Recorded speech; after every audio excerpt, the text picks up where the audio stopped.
Welcome to a Chef's Grimoire, Spring. Today we'll be working with the star.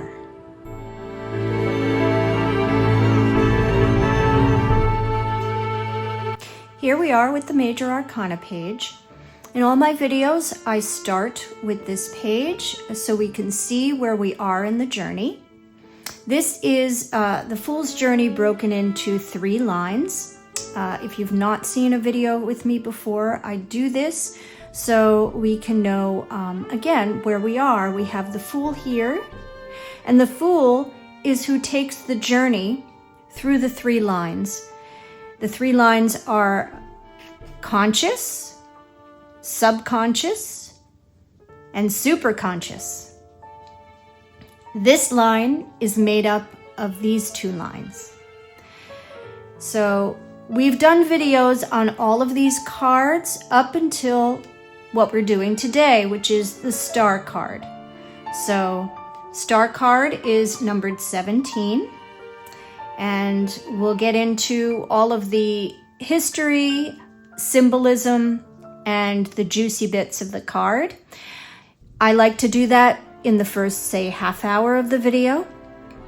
And then towards the end, or at the last half hour of the video, I'll be doing all the cooking. I put timestamps in the description, as well as if you take your finger and scroll along the bottom of the video, you'll be able to see the timestamps and advance yourself or go back to any parts of the video you find you want to watch for the first time or watch again. So with that, if you do wish to skip this part, which is all about the card itself, then you can go directly to the cooking. And we have, as always, a fantastic menu planned. And we'll get into the cooking in just a little bit, but let's go to the star page right now. Okay, so here we are, the star card. The depiction you see is from the Rider-Waite-Smith deck. I just elongated it in all directions to make it fit the page. I didn't stray away from any of the symbolism or the actual picture of the card that Pamela Colman Smith beautifully designed. Now the Fool's Journey continues. With each card, they take a step forward. And this is the story continuing from the past 16 cards that we did. The story just continues. So I'll read that now, and then we'll get into all of the history and symbolism of the star card. After the exchange with the landlord, the Fool and Ruby decided not to wait to the end of the month to leave.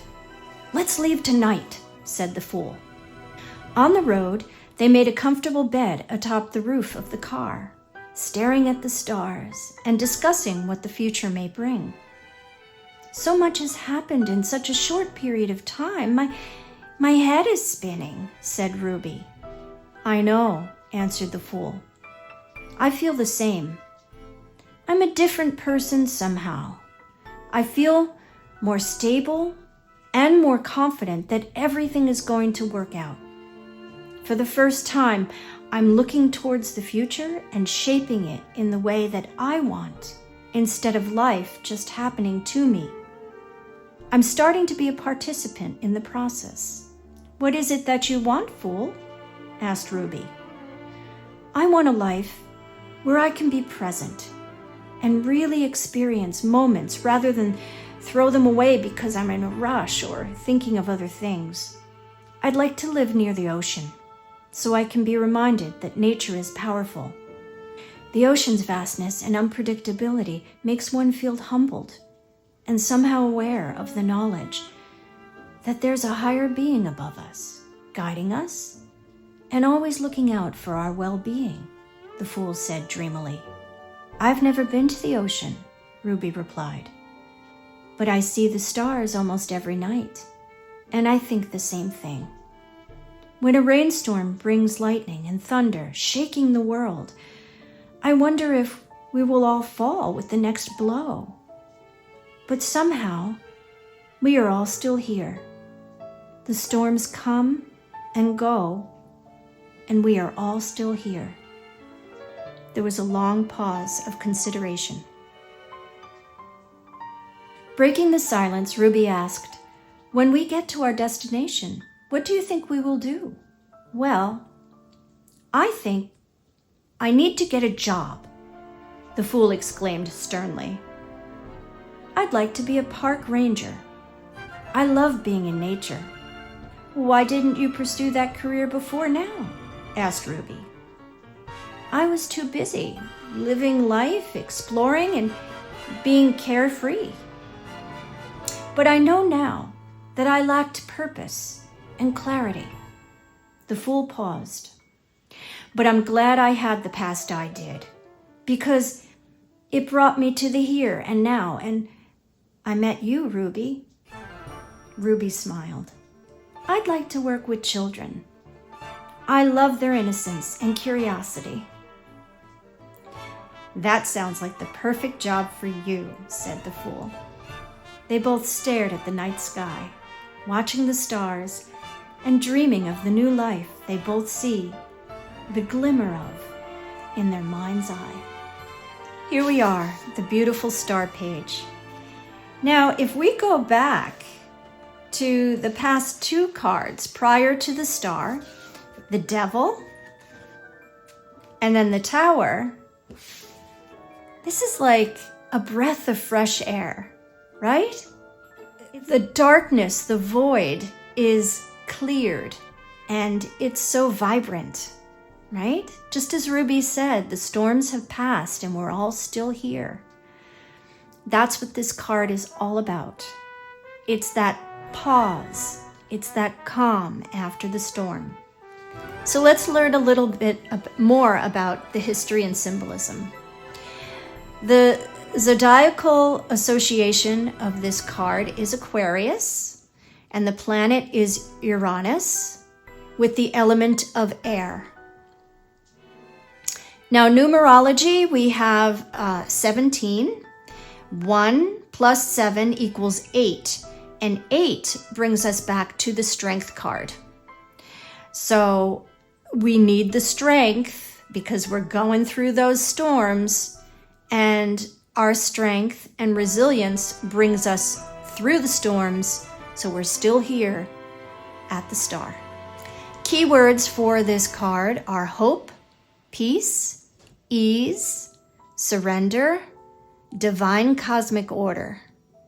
It's stripping yourself bare of any limiting beliefs that are holding you back, a renewed hope and faith, appreciation of oneself that maybe you didn't have before, like the Fool.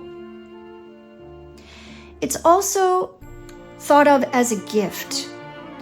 The star, and an 8-pointed star, which we'll get into in just a little bit, is also the Star of Bethlehem, and it's the star that the 3 Magi followed in order to bring their gifts to the baby Christ. So this star card is also known as the gift because it follows that storyline. It's giving a gift to self and others for following a righteous path. Now, the Hebrew word for this card, or the meaning of this card, is called Tzadik. The letter Nun, which means being humble, and the letter Yod, which means more or less spirituality, are brought together. So this word means those who are righteous and pure of mind and action, or are exceptionally good people. So there is a saying that says, oh, well, they're a Tzadik. And that means that they are just righteous in every way, shape, or form. So the letter Tzadik has 2 forms. There is the bent Tzadik, which occurs at the beginning or middle of a word, and it means to be born righteous, but has not yet come to the level of a connection to God. And then there's the straight Tzadik, which occurs at the end of the word. And that means one who has worked to improve their connection to God and are renewed to holy nature. The word also means to hunt, meaning to hunt and conquer animal instincts and desires. Now, that reflects back to temperance, number 14, and even the chariot, number 7. Temperance was a reminder that we have animal instincts and we need to balance them between the spiritual and the material world. And chariot the chariot card is all about reining in all those animal instincts to a purpose or a goal and keeping your eye on the target and not being swayed to succumb to those animal instincts. And this card, the star card, brings it back to hunting those animal instincts and bringing them inward to produce a more spiritual and a more righteous life.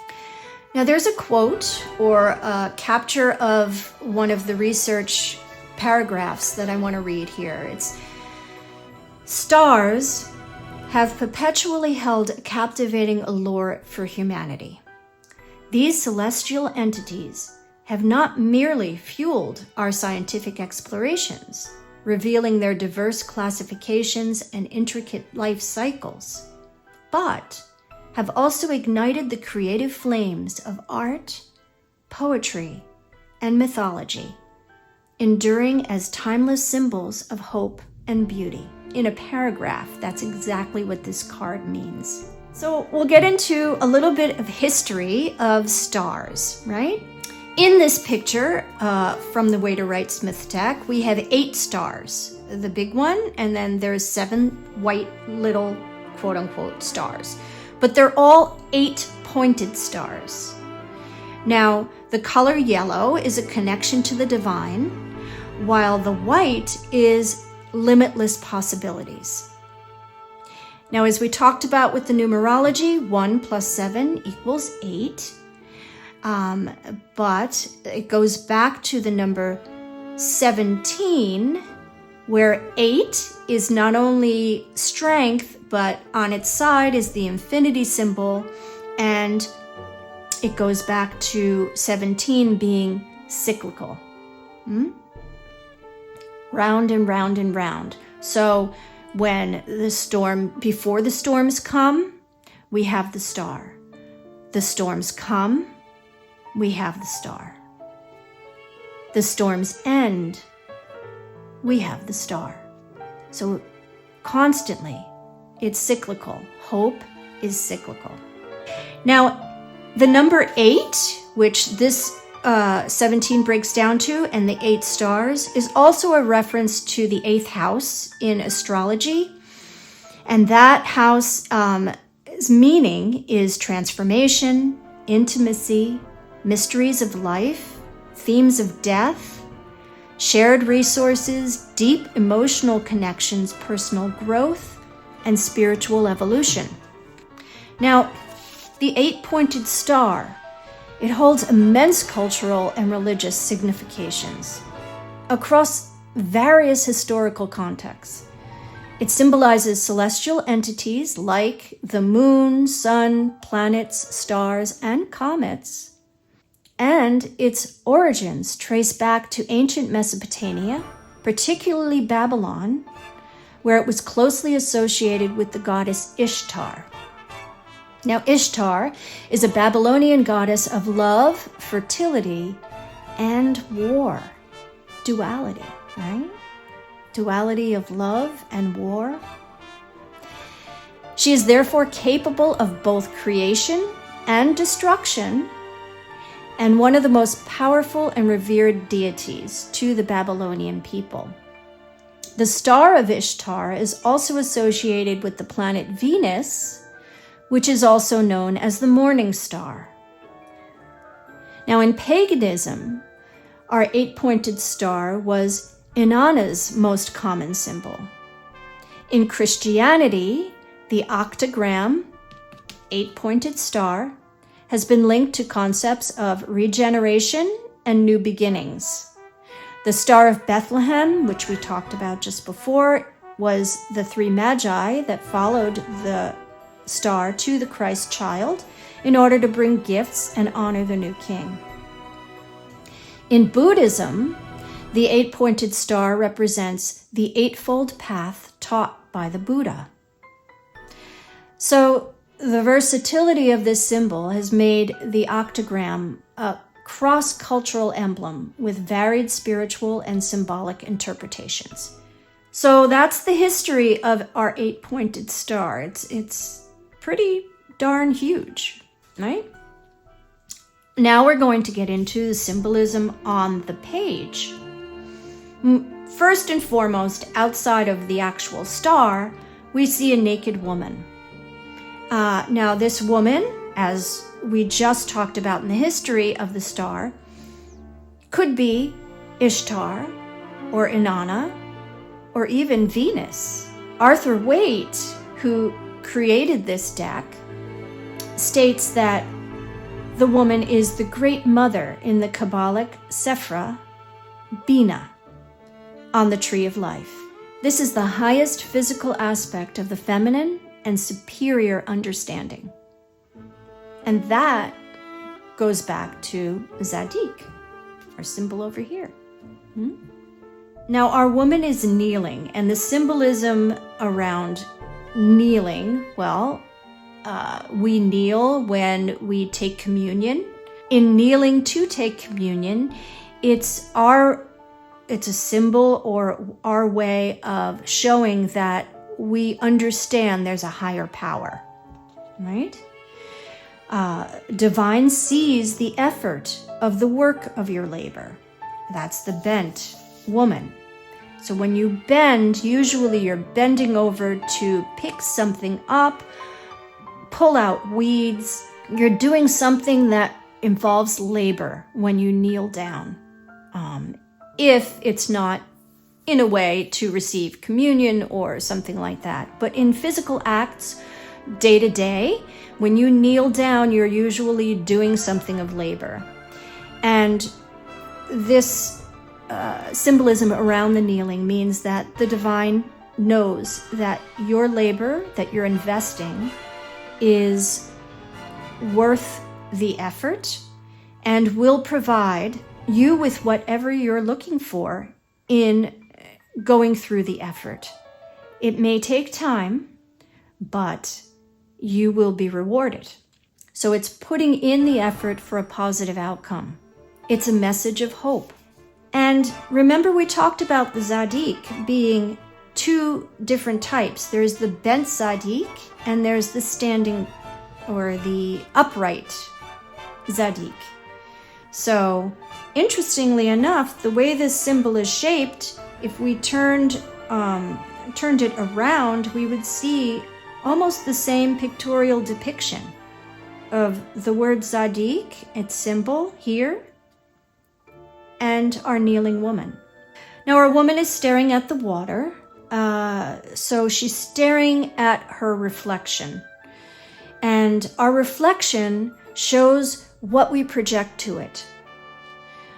The reflection is the true self. This is just a way to say whatever you're reflecting to yourself is how your life is going to go. So if you're someone who continually talks negative to yourself or is always fearful that doom and gloom are going to be always around you, that's the life you're going to lead.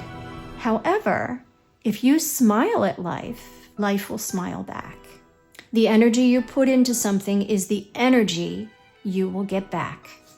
Now our woman is pouring water from 2 pitchers. She has a pitcher in her right hand and a pitcher in her left hand. And the act of pouring the water is healing the past. It's pouring knowledge. It's letting go. Now, we can also equate this back to the sign of Aquarius, who Aquarians are known to share their knowledge at the right time. So they accumulate knowledge, they use their minds to scrabble it all, right? To make sense of it all. And then when the time is right, they bring that knowledge to the world. And that is exactly what the pouring of these waters are doing. The Aquarius glyph in astrology is the water bearer. So it's usually depicted as a woman pouring water from a jug. This is a little, it's similar, a little different, right? We have two jugs. So that's what the pouring of the water is resemblant of. Our woman also has 1 foot on water and 1 foot on land. So the water is, as you know from watching these videos, the element of water is all about our intuition. It's listening to your inner voice. So having 1 foot on water, her intuitive abilities are projected.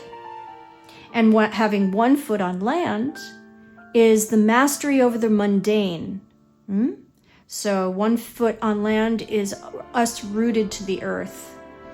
And we have intuition and mundane, and the star is blending the two. Now I also want to go back to, again, the 2 hands that hold the jug. Just like with the water, there's duality here, because our right hand is usually our consciousness. Because most people, I know there's a lot of left-handed people in the world, but most people have a right hand where we do our actions with. So it's very conscious. It brings from the mind directly to the hand. And because her right hand is pouring her water from the jug into the pool of intuition, there's duality there, again, meaning the balance of the two. Where your left hand is your subconscious. And the subconscious hand holding the pitcher is pouring the water onto the ground, or the earth, which is grounded. So the duality here is your subconscious is blending with the conscious, or the grounding of the earth. We have these little sprouts of beautiful flowers starting to grow. Before the water was poured, it was a barren piece of land. And now the water being poured brings life. Remember, we just went through the tower, and the tower takes away almost everything. It just rips everything away. And so in that void, as we talked about with the devil, black, the color black, is a void.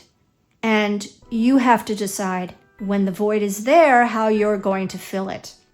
So our star card decides we're going to water the ground so that new sprouts of life can grow. There's red mountains here in the background, and they are in the background. We have our star woman in the forefront. Mountains in tarot usually mean hurdles, big hurdles with mountains. Hills are minor hurdles, kind of like the major and the minors, right? But these mountains are still there. They haven't gone away. So there's still hurdles to climb. There's still points in life that we're going to need to get through. But with them being in the background, the worst is behind you. Now, up on this hill, we have this tree. The tree is the tree of life, or tree of wisdom. Our star card, where it's positioned on the tree of life, the Kabbalah, it's with the 9th Sephra. And that 9th Sephra is Yesod. The Yesod is the righteous one. It's the foundation of the world. And Yesod serves as a blueprint of reality. The formation of the world where spiritual energies take shape before manifesting into the physical realm. Again, we've just had destruction, and now we're rebuilding with all of the knowledge that we've gained through going through that storm. Now on the tree, we have this cute little bird, right? The bird is actually an African ibis. And the ibis with its elegant black beak, and usually it's white plumage, but they also come in Ibis rouge, which is red, and that's the one that we have here on the card. The beak is curved, and it was believed to embody qualities of intelligence and perception. Its presence in the marshlands and its behavior of dipping its beak into water was metaphorically linked to the act of writing. Because remember, in the old days, we took the ink bottle and we dipped our pen into it. Now, the pen and the ink, my dad always says his pen was his engine of truth. But what it is the symbolic gesture of dipping something into liquid and coming out. You're now going to bring that knowledge into the world. So due to all of its metaphorical symbolism, the Ibis, or the head of the Ibis, became the head of Thoth, who was responsible for, in Babylonian times, was responsible for writing, mathematics, measurement, and keeping of time, as well as moon and magic. So Thoth, you know about the Thoth deck if you're into tarot at all. The Thoth character, if you see from any kind of carvings onto cave walls or things like that, onto clay tablets, Thoth was always pictured with an ibis head, but a human body. Now in some tarot cards, the bird that's on the deck is not an ibis, but instead a dove. And we all know that a dove is a symbol of hope, peace, and tranquility. That goes back to the biblical flooding of the waters and the ark. The dove flew to Moses with an olive branch, and that was the indication that there was land. So that's hope. When there is a bird, usually, and again, I'm just focusing on the Rider-Waite-Smith deck, the bird is the reminder that we are connected to the spiritual world even though we live in a practical world. The bird is the mediator between the two worlds.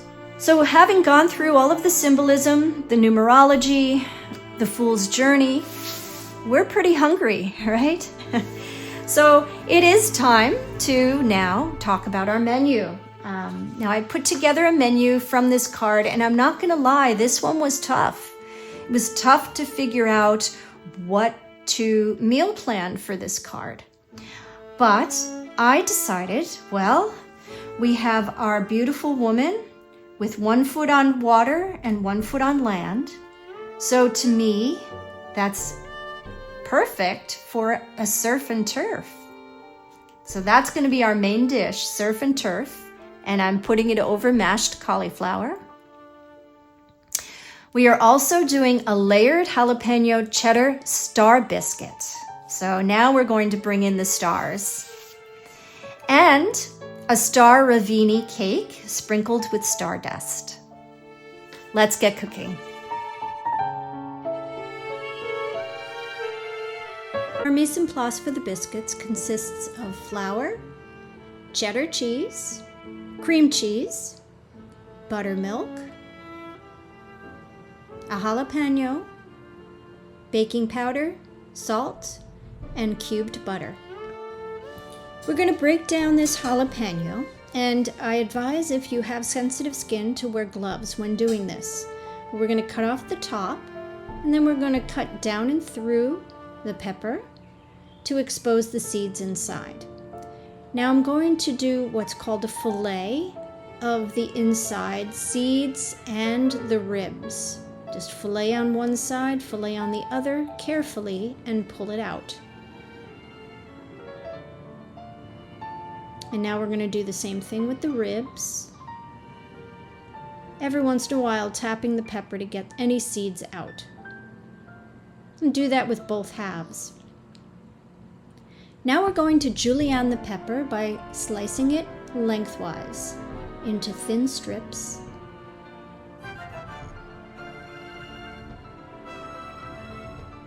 I'm going to shore that pile up, nice thin strips, and we're going to cross cut them.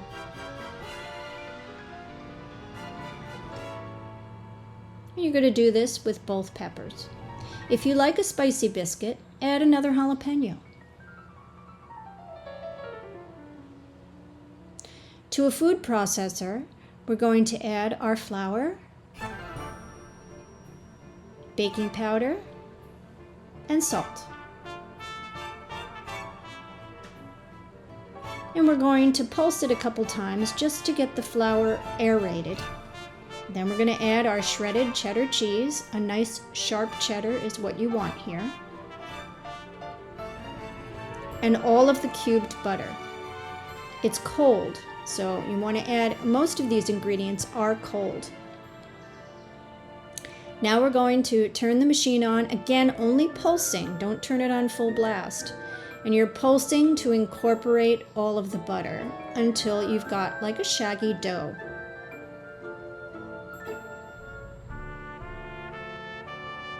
Now we'll add all the jalapeno, and we'll also add the buttermilk. I'm going to pulse it a few more times until the dough starts to come into a ball. Once that happens, to a floured surface, take all the dough and plop it on out.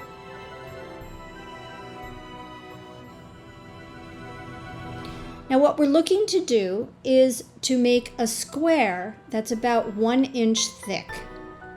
So you're going to form it until it looks something like this.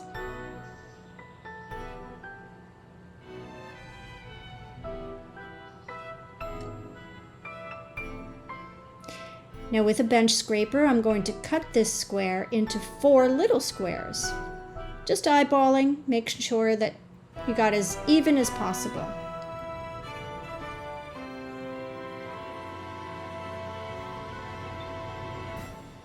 This is where the cream cheese comes in. So you're going to, it's cold as I said, so you're going to shape it. I find tearing it in half and placing it on top of the piece of biscuit dough works really well. And just mush it in the best you can. Do that with the other 2, so you have 1 without cream cheese. And now take the cream cheese covered dough squares and stack them on top of each other.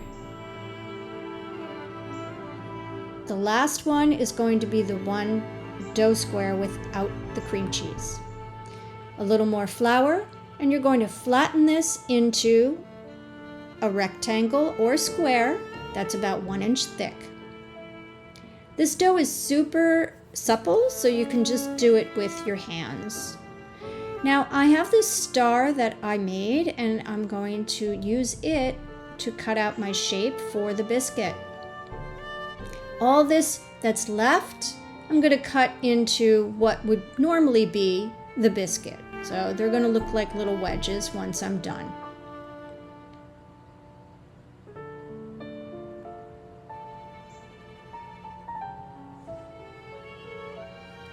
Now to get the dough out of the form, I'm using a butter knife. And it's fairly simple, comes out pretty good. And just touch up what you can to make it look the way you want it. Move everything onto a parchment-lined baking sheet and brush with melted butter. The result of having the cream cheese inside the dough is super flaky. Look at that.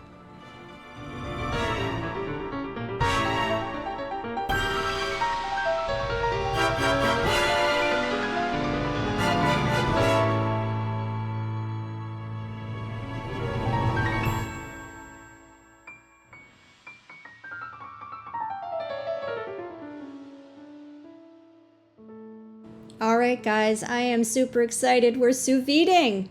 Yay! This is my sous vide. And this is our hanger steak. Pepper, salt that I've mixed with a little garlic powder, and a plastic bag to put the sous vide steak in. Now this piece of meat is very long, so I'm just going to cut it in half. And now I have 2 portions.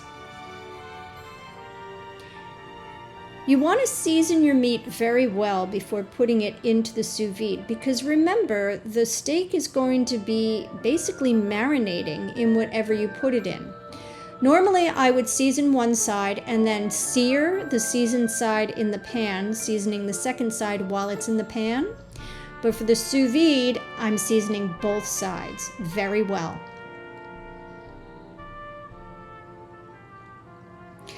So now I'm going to take this plastic bag. It's a freezer Ziploc, and make sure it's a freezer one. They have more girth to carry through when it's in 130 degrees. And place your steaks into the bag. If you want, you could add a pat of butter, but I'm not going to. Now keep the bag open while you set up your sous vide machine. Now most sous vides, or all of them really, have a back end that will rest over the vessel that it's going to be operating in. This has a little twist to tighten. So I'm going to tighten it to the edge of my vessel, which has water in it. And the water should be up to the, or over the point that the machine will know to turn on. It'll let you know. If it beeps at you and says the water is too low, you got to add water so that the machine will turn on and get to temperature. So we're going to do that now. I'm a little low, so I'm going to add a little water.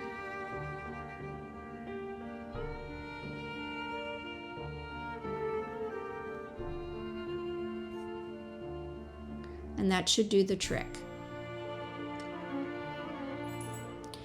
Now, the temperature of the water is 94.8, but my temperature that I want the water to be is 130. So I'm going to move the target temperature to 130, which is medium rare.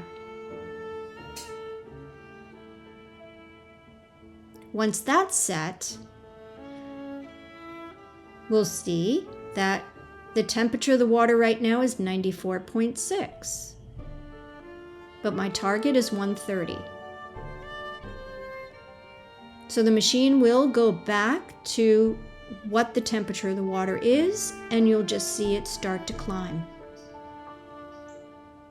Now I've just turned the machine on, and you'll see that it's starting to circulate the water. Perfect.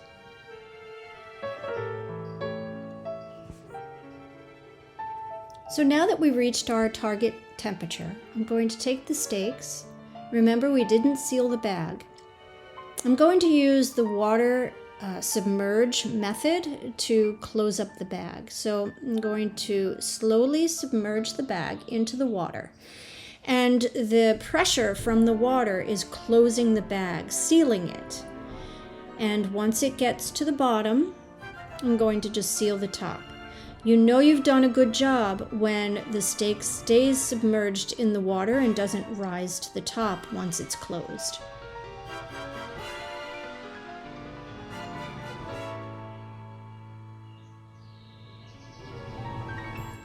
Now our steaks are finished. It's been 2 hours, probably 2.5. And I'm going to take the bag out of the water, let all the water drip off.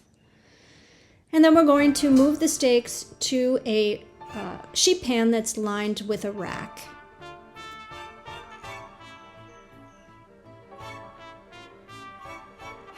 Now there's quite a bit of residual liquid in the bag, and that is basically the steak's own juices that it was cooked in.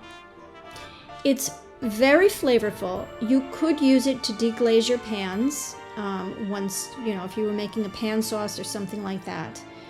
I may or may not use it. I'm going to put it aside. Now this is the full mise en place for our surf and turf. We've got the steaks. We just sous vide'd, if that's a word. These colossal shrimp, butter, a lemon, parsley, minced garlic, and a salt that I have that has garlic bits in it. Now these shrimp are beautiful. When I saw them, I was like, oh, I'm doing these, not lobster. They've already come cleaned, but I'm just double checking them. Like there's little bits of their shells still attached, and do double check that they've been properly deveined. Just pull off anything that you find unsightly or won't taste very good. And once you've done that, you're pretty much ready to go. For our side dish, I decided on a mashed cauliflower. I'm using coconut milk, salt, and cauliflower florets. I'm going to add the florets to a pot. I love parchment paper. And just add the coconut milk so you cover the bottom of the pot. Now you're going to turn your heat on and season well with salt. This is the only seasoning it's going to get. Cauliflower is a little bland, so be generous. Pop the lid on and watch for it to start to steam. After about 12 minutes, check the pot, making sure that there's still liquid at the bottom and the cauliflower is soft.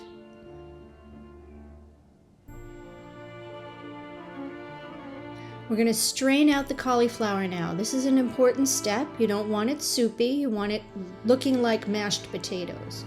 So straining out the liquid is a good idea. And we're going to add the strained cauliflower back to the dry pot and mash it. You can mash with a fork for a little more texture. I'm using an immersion blender. Now, if you want to, you can add some more of the coconut milk that you strained out to the liquid if you're finding it's way too thick. But you want it thick, like this. Pop the lid on and keep that warm. Now we're going to make our butter sauce for the surf and turf. I have some butter that's boiling. I'm adding the garlic salt, and a good squeeze of lemon.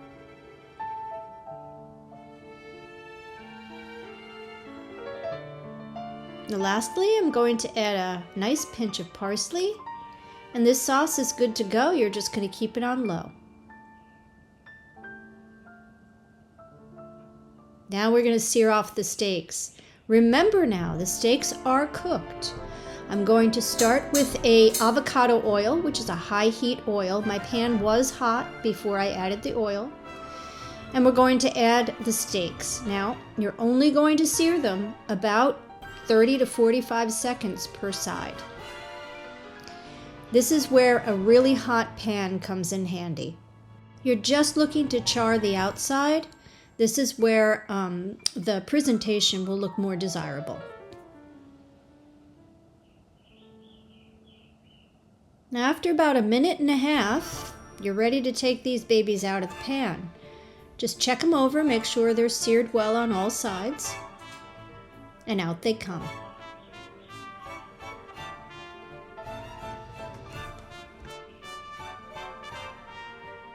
Now, while the pan is still hot, I'm going to add my shrimp.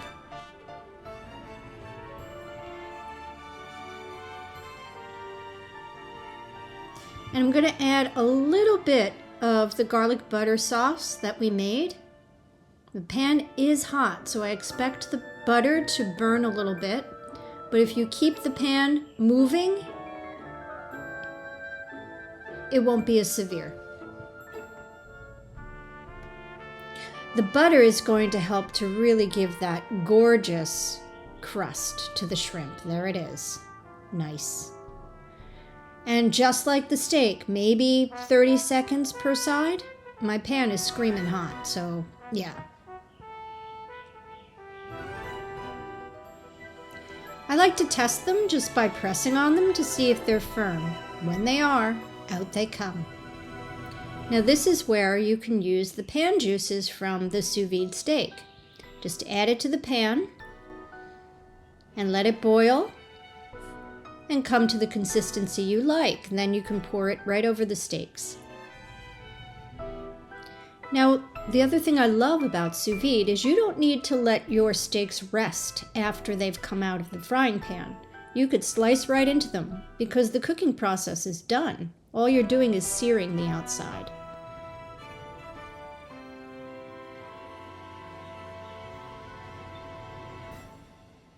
So we're going to bring all of the components together now. We've got the cauliflower mash. We're going to add a generous amount onto the plate.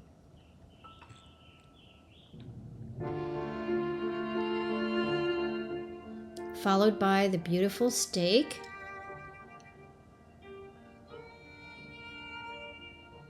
And then we're going to add the shrimp. Now I'm envisioning them being on themselves on end. I'm using the mash to help them stay in line. And they're the height to the dish. Now finally, we have a little bit of that gorgeous butter and garlic sauce right over the top of the steaks, and a little on top of the shrimp as well.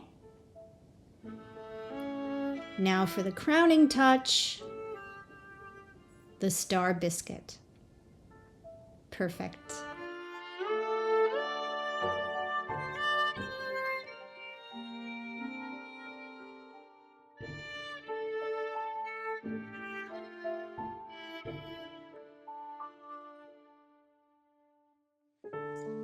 There it is.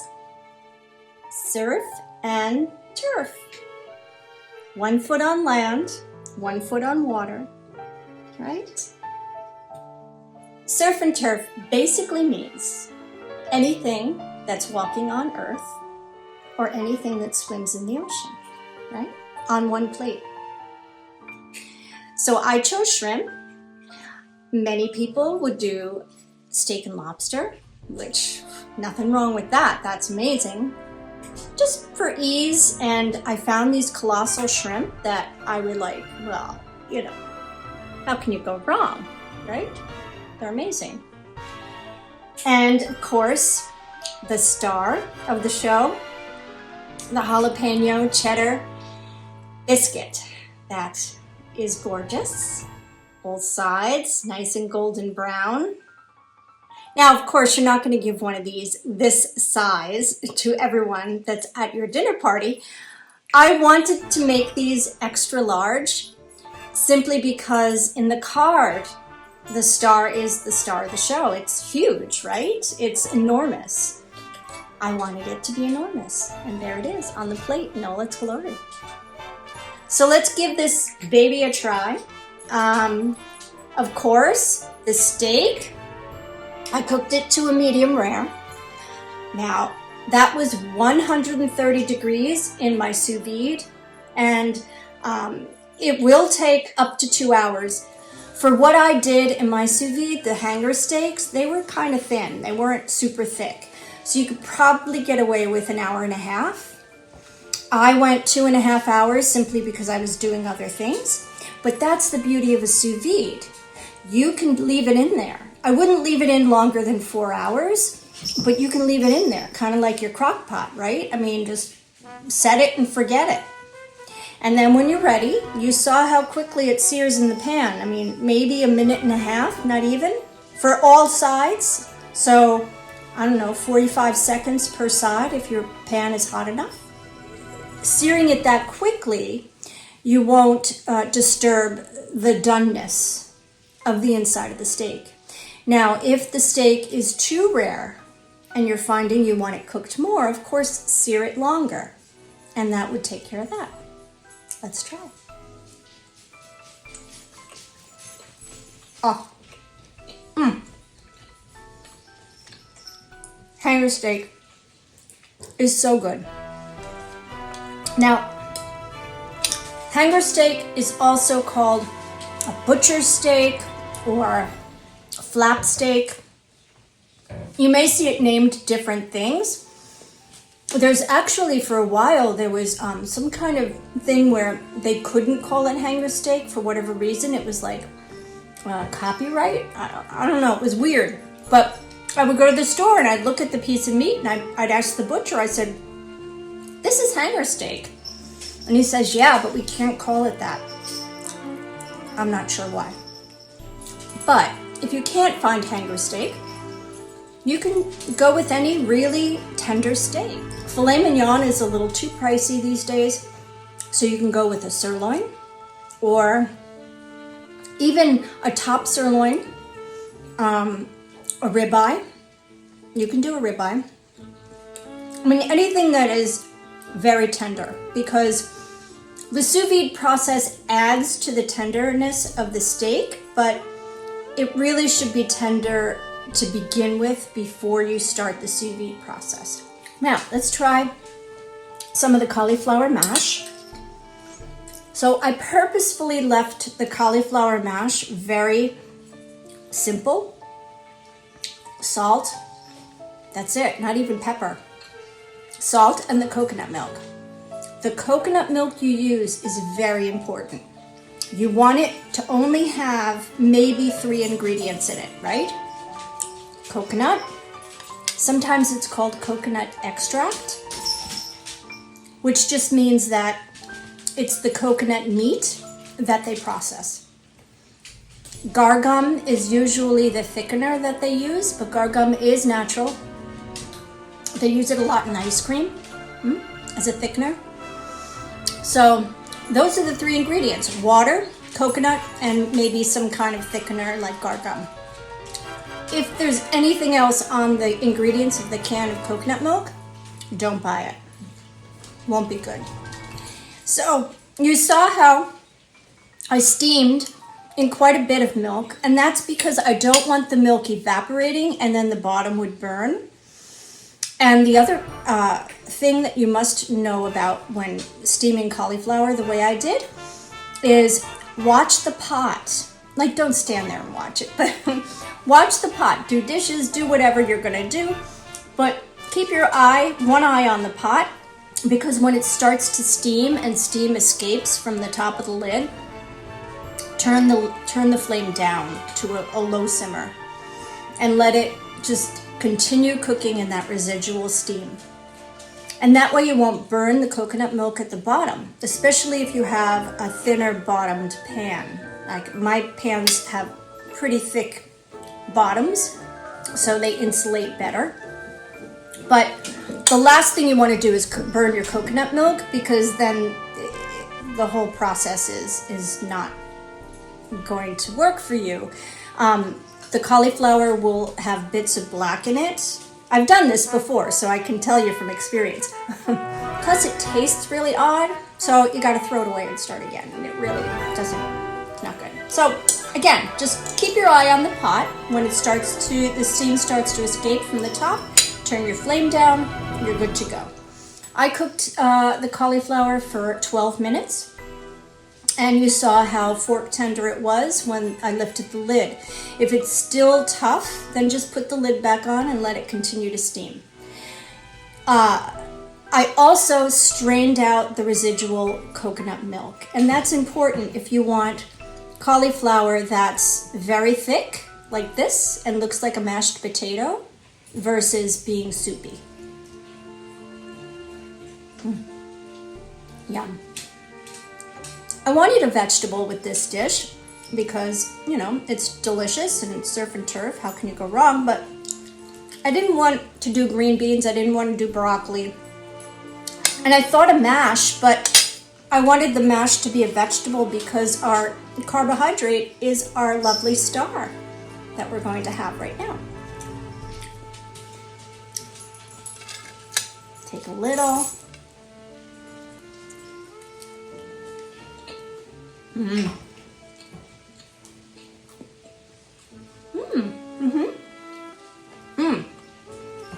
Okay. They're not spicy, but I do like the hint of jalapeno in here. I do like that.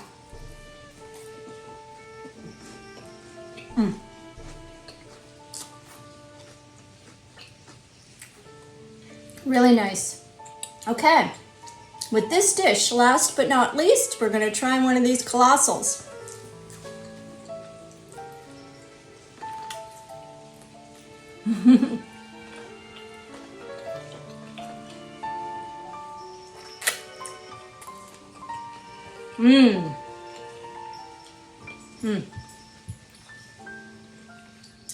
And the sauce is, the lemon really adds to the punch of the flavor. Garlic is definitely there. Delicious. Very, very good. Terrific steak. Oh yeah. This is delicious, this whole meal. Very, very good. special occasion or just a weeknight meal. It's delicious.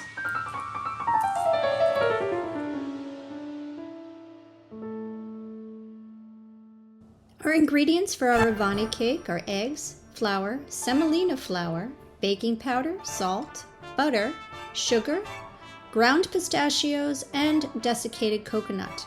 For our syrup, we have honey, water, vanilla, sugar, and a lemon.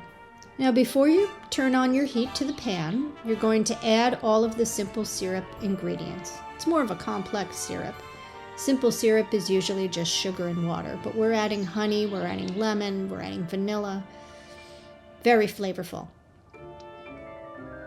And now you're going to bring the whole mixture to a boil. Once it comes to a boil, you're going to turn it down and let it simmer about 5 minutes and then let it cool. Meanwhile, to your mix master, you're adding your eggs and your sugar, and you're going to whip this up. Notice I'm using a wire whip and not the paddle attachment. You want this mixture to become triple in size. You're going to add your butter once that happens, and your vanilla. Now while that mixture is going, I'm going to get my dry ingredients ready. So I'm adding all the dry ingredients, the flour, semolina, baking powder, salt. Give it a good mix. And you're going to add that slowly to the batter in the mix master. You'll come out with something looking like this. And I'm just going to fold in the rest of the residual flour, making sure that there's no dry spots in the batter. And we're going to pour that into the vessel of choice. I'm finding this one might be a little too large, but I need it to be this shape for a reason, and I'm going to show you in just a minute what that is. We're baking this at 350 degrees for about 20 minutes. Now, when it comes out of the oven and still is hot, you're going to poke it all over with, I'm using a barbecue skewer, but you can use anything sharp, and pour all, I say all, of the syrup over the top. That needs to rest now for at least 2 hours at room temperature. Now, once your cake is cooled, I'm going to invert mine once on a rack, and then a cutting board over the cake, and invert it again so it's right side up. Now this is why I needed this cake to be this size. I have this star cookie cutter that I made, similar to the one for the biscuits, and I'm going to cut my star shape.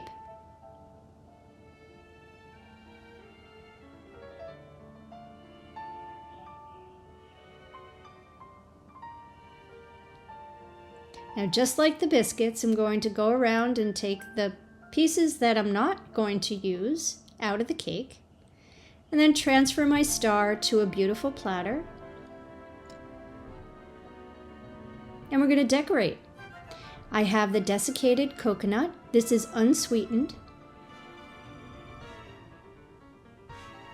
Ground pistachios, I just put these in a food processor. They are salted.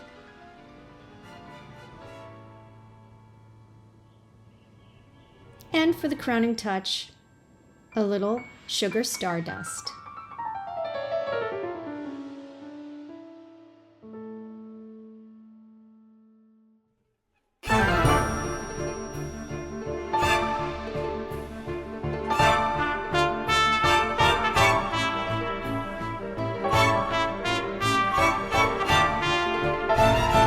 The star cake.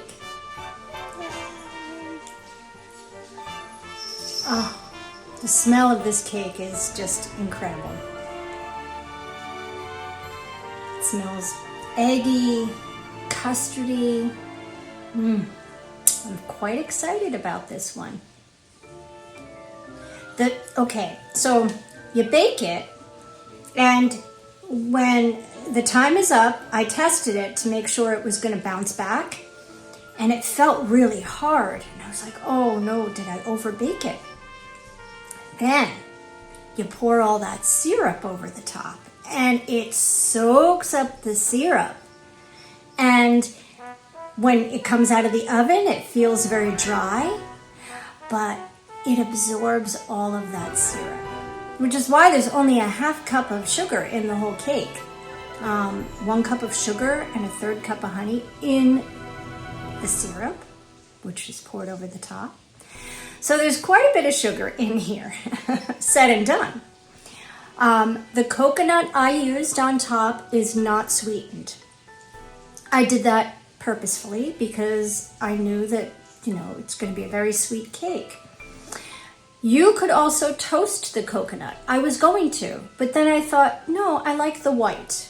I don't like, I don't want to see bits of toasty coconut. But you certainly could. The pistachios are salted, so that's going to bring out the sweetness even more. And then that beautiful stardust. Yeah, nice touch, right? The star cake. So let's talk about the actual star shape. What I did, you're gonna laugh. So I don't have, nor do I know a source for an 8-pointed star cookie cutter. If there is one, let me know in the comments, because, well, let's put it this way. I didn't know I was going to be making this until maybe 2 days before I'm shooting this video. So I wasn't going to go to every single store in 2 days to try to find an 8-pointed star cookie cutter. And I didn't even go to Amazon. I was like, okay, you know what? My success rate is low, so I'm gonna make it myself. So that's what I did. I went to Home Depot, and I went to the gutter section, where you can, the very thin aluminum that comes in a roll that you use for flashing on your gutters. Well, I bought a roll and I cut a long piece, and then I, in Canva, took a picture of the star that's actually on the star card from the Rider Waite Smith deck, and I blew it up, and then I formed the thin sheet metal or the thin aluminum metal around that star to create the shape that I wanted. And then I just taped the thing closed, and it worked great. It worked great. I mean, this is the star from the star card. Isn't that fun? Yeah. These are the things in my head. I have a lot of strange thoughts, but in executing them, I just find that, yeah, it works. So I used the 2 forms. I cut one for the biscuit, and I cut one for this cake. Now, let's try. It's a very dense cake. It weighs about 5 pounds. But it looks light and airy.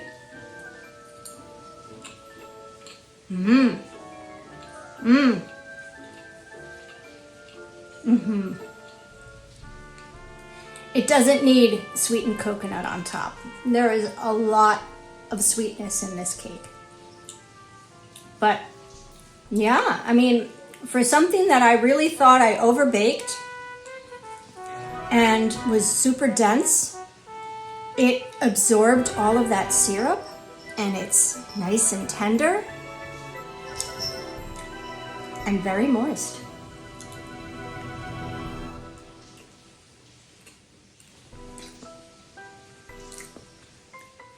You can't really taste the lemon. So that said, you can use any citrus. You could also, if you wanted to really change it up, do it with orange and orange blossom water. That would be really lovely. You can use lime. Lime might be fun. Yeah. I think what I would do next time is maybe add a drop. If I'm going to continue to use lemon, I would add a drop of lemon extract, bring out the lemon flavor. Yep. The star cake. When you eat it, you have to wish upon a star.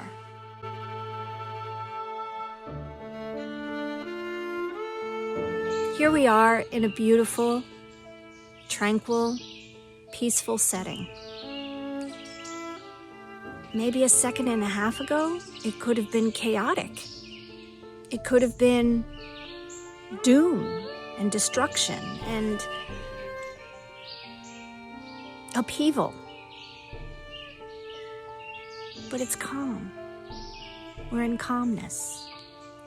Whenever there's a moment of upheaval, there's always a time where there's calm. A moment to collect yourself. A moment to take a deep breath. Exhale. And course correct. Or at least find one little nugget that you can hold on to that'll be hope for the future. That's what the star card is. Just like stars in the sky, we glance at them at night and we're in full wonder, we're in full awe.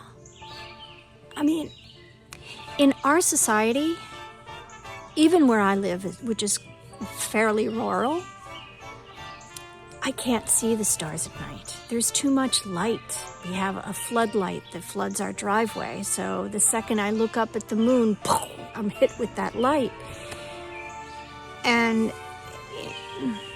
we're constantly in that state. We can't see the stars. Or at least a lot of us can't. We can in our mind's eye. We know what they look like.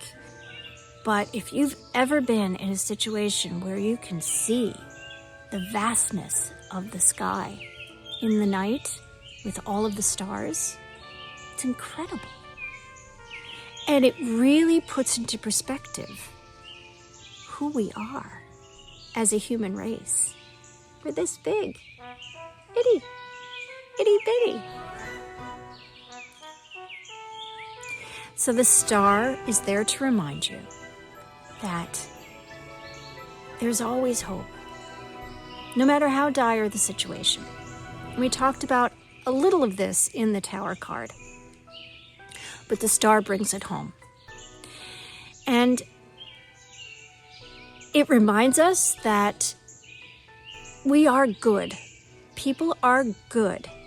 Society weighs down on us to make us not rational, not being able to think, but instead constantly on the go, constantly to do, versus taking a step back.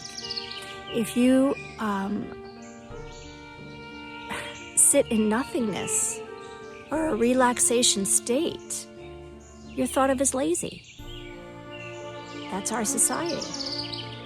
So it's instilled in us as a small child that we have to constantly be, constantly do, constantly be on the go, constantly thinking of that new thing, right? And it's not natural. Think of nature, right? Think of birds. We've got birds all around us. There's bird song all around us. They're quite active in the daytime. They're not active at night. So they do their resting at night. And during the day, it's time for play. It's time for looking for food. It's time for soaring to new heights. It's a game, remember? It's all a game. So, taking the star card into consideration, and especially since it's going to transport us into the moon card, which is next, this is our time to step back, take that deep breath, exhale, let it all go. Just let it all go.